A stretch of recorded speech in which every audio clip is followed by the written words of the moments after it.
Hi all ನಮಸ್ಕಾರ ಎಲ್ರಿಗೂ welcome back to my channel. ದೇವಸ್ಥಾನದಲ್ಲಿ ಕೊಡೋ ಪುಳಿಯೋಗರೆ ಪ್ರಸಾದ ಯಾರಿಗೆ ತಾನೇ ಇಷ್ಟ ಇರಲ್ಲ ಹೇಳಿ. ನಾನಿವತ್ತು ಅದೇ ಥರ ಪುಳಿಯೋಗರೆ ಮನೆಯಲ್ಲೇ ಮಾಡ್ತಿದ್ದೀನಿ. ಬನ್ನಿ ರೆಸಿಪಿ ನೋಡ್ಕೊಂಡು ಬರೋಣ. ಫಸ್ಟು ಒಂದು ಬಾಣಲಿಗೆ ಒಂದು 3-4 ಸ್ಪೂನಷ್ಟು ಆಯಿಲ್ ಹಾಕ್ಕೊಂಡು ಇಟ್ಕೊಂಡಿರೋಂಥ ಹುಣಸೆ ರಸ, ಒಂದು ಚಿಕ್ಕ ಸ್ಪೂನಲ್ಲಿ 1 ಸ್ಪೂನಷ್ಟು ಅರಿಶಿನ, ರುಚಿಗೆ ತಕ್ಕಷ್ಟು ಉಪ್ಪು, 1 ಸ್ಪೂನಷ್ಟು ಬೆಲ್ಲ ಹಾಕಿ ಚೆನ್ನಾಗಿ ಕುದಿಸ್ಕೋಬೇಕು. ಇದು ಮುಕ್ಕಾಲು ಭಾಗ ಬೆಂದಾದಮೇಲೆ ಮನೆಯಲ್ಲೇ ಮಾಡಿಟ್ಕೊಂಡಿರೋ ಅಂಥ ಪುಳಿಯೋಗರೆ ಪೌಡರ್ನ ಸೇರಿಸಿ ಚೆನ್ನಾಗಿ ಮಿಕ್ಸ್ ಮಾಡ್ಕೊಳ್ಳೋಣ. ಇದನ್ನು ಮೀಡಿಯಂ ಫ್ಲೇಮಲ್ಲಿ ಚೆನ್ನಾಗಿ ಎಣ್ಣೆ ಬಿಡೋವರೆಗೂ ಫ್ರೈ ಮಾಡ್ಕೋಬೇಕು. ನಿಮ್ಗೆ ಈ ಪುಳಿಯೋಗರೆ ಪೌಡರ್ ರೆಸಿಪಿ ಬೇಕಂದರೆ ಪ್ಲೀಸ್ ಕಮೆಂಟ್ ಮಾಡಿ, ನಾನು ನೆಕ್ಸ್ಟ್ ವ್ಲಾಗಲ್ಲಿ ರೆಸಿಪಿನ ಅಪ್ಲೋಡ್ ಮಾಡ್ತೀನಿ.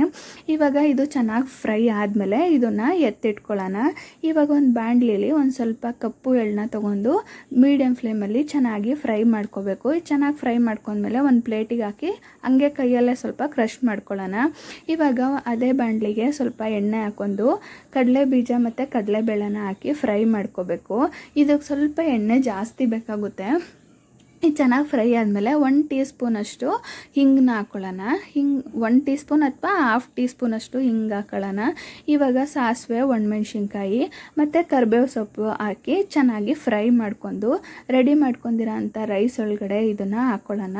ಇವಾಗ ಇದಕ್ಕೆ ಕೊಬ್ಬರಿ ತುರಿ ಹಾಕ್ಕೊಳ್ಳೋಣ. ಒಂದು ಸ್ವಲ್ಪ ಕೊಬ್ಬರಿ ತುರಿ ಹಾಕಿದ್ಮೇಲೆ ಕ್ರಷ್ ಮಾಡಿ ಇಟ್ಕೊಂಡಿರೋ ಅಂಥ ಎಳ್ಳು ಮತ್ತು ಪುಳಿಯೋಗರೆ ಗೊಜ್ಜನ್ನ ಹಾಕಿ ಮಿಕ್ಸ್ ಮಾಡ್ಕೊಂಡ್ರೆ ಟೇಸ್ಟಿಯಾಗಿರೋ ಅಂಥ ದೇವಸ್ಥಾನ ಸ್ಟೈಲು ಪುಳಿಯೋಗರೆ ರೆಡಿ ಆಯಿತು. Thank you for watching my video. Please like ಮಾಡಿ, ಸಬ್ಸ್ಕ್ರೈಬ್ ಮಾಡಿ.